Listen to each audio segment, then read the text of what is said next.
আসসালামু আলাইকুম। আপনি যদি ফেসবুক মনিটাইজেশন পেতে চান তাহলে আপনাকে কন্টিনিউ ভিডিও আপলোড করতে হবে।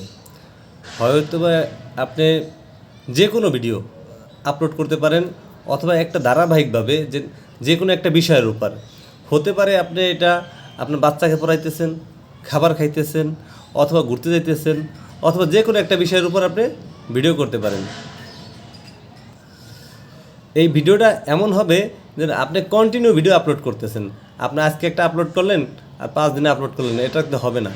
আপনি ফেসবুকে ভিডিও আপলোড করেন, পরবর্তী ফেসবুকের দায়িত্ব আপনাকে মনিটাইজেশন দিবে, আপনার ভিডিও কোথায় নিবে, আপনি ভিডিও কীভাবে গ্রো করবে, এটা ফেসবুকের দায়িত্ব। আপনার দায়িত্ব আপনি নিয়মিত ভিডিও আপলোড করুন এবং একটা জিনিস খেয়াল করবেন যে উইকলি চ্যালেঞ্জ যে বিষয়টা আছে এটা যাতে পূরণ হয়। এই বিষয়টা সবসময় মাথায় রাখবেন। কী চাচ্ছে, কী ক্যাটাগরিগুলো চাচ্ছে, এগুলো পূরণ করতে পারেন। এগুলো যদি খেয়াল রাখেন অটোমেটিক্যালি আপনি ফেসবুক মনিটাইজেশন পেয়ে যাবেন।